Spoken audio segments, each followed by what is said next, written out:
You know, the thing I most admire about the Lawyers Committee, and which is so essential about the Lawyers Committee, is that it operates on this rather simple notion that life ought to be fair. They're an organization that has the patience, the resources, the creativity to find ways to ensure for all of those people, for all of us in Chicago, that life is fair. The Educational Equity Project is one of the newer projects at the Chicago Lawyers Committee.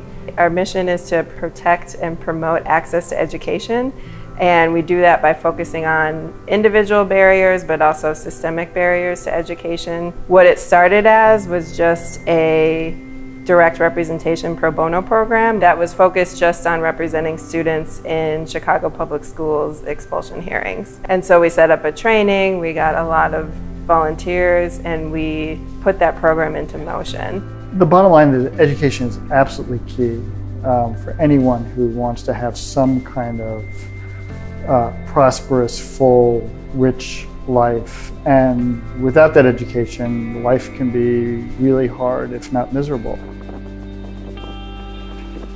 I was a great student in school.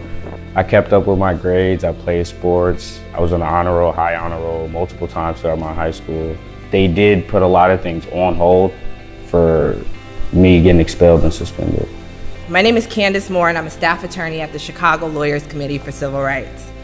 Through our Educational Equity Project, we protect and promote access to education by addressing individual and systemic issues. This includes providing free legal representation to students in suspension and expulsion hearings. Having CLC with me during those hearings, I felt a lot more stress-free because I wasn't just talking for myself. I had other people in my corner trying to help me. I came to know the Chicago Lawyers Committee through working on Senate Bill 100. The primary focus of that was to figure out a way to examine the over-reliance of the use of exclusionary discipline, and also in the aspect that it impacted minority communities a lot worse than it did other communities. We still have students that are being arrested for minor offenses inside of our schools for things that could have been dealt with in a counselor's office. All right. I know this because I experienced it. You could fill every baseball and football stadium across our nation with the number of students that have been suspended. And if you take it a step further, you know that based off of the data, many of those students would be Black and brown, many of those students would be Black specifically, and many of them would be Black boys.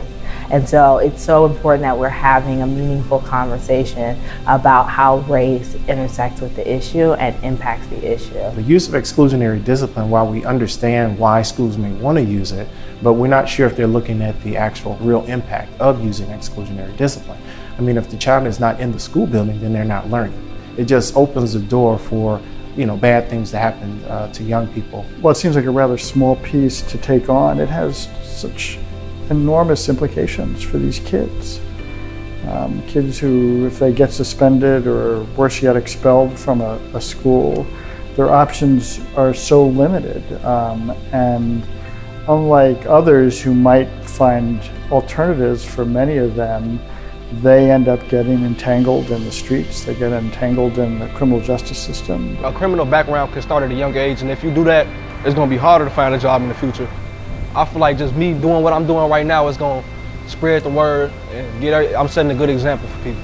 Today, we are proud to say that we have trained to date around 700 school administrators. So part of the purpose is to be that advocate, to represent the interests of people who don't have a voice. I've handled 5 cases through the Chicago Lawyers Committee. There are a lot of people out there who need legal services, and what is clear is that a lot of people don't have the resources to afford them, so pro bono work is really important to kind of fill that gap. There's a significant power disparity between students and their families and the school district that's seeking expulsion. Having a lawyer is really important for the student and the family because it helps narrow the power disparity, but still there's a gap. Usually outside the Chicago public school system, it's a school board that decides the outcome of the case, and the school board is often allied with the administrators who are seeking expulsion and the lawyers that the administrators hire and the school board hire to bring the expulsion case against the student. So the pro bono attorney I was working with, Bida Conde, pretty much he helped me with any and everything I needed. They put in a lot of hard work and a lot of man hours. Some of the students that were expelled didn't have any help, so I'm grateful. Every time I talk to Oddity and Bot, I always thank them for helping me. It's really rewarding to help kids out with these cases. I'm going to college, finally, pretty much just excited and ecstatic and ready for this new chapter in my life.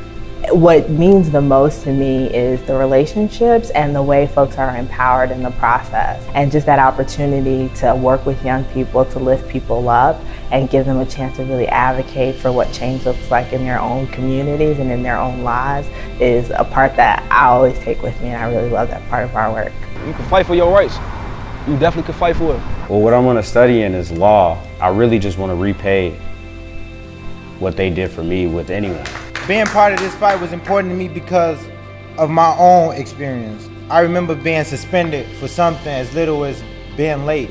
We're at this point of a civil rights struggle where some issues are re-emerging, and to be able to be on the right side of that and know that you're working for something more meaningful, I think has been really great for me, and it kind of fulfills the work I do every day, as hard as it might be sometimes. My unheard voice was heard from them.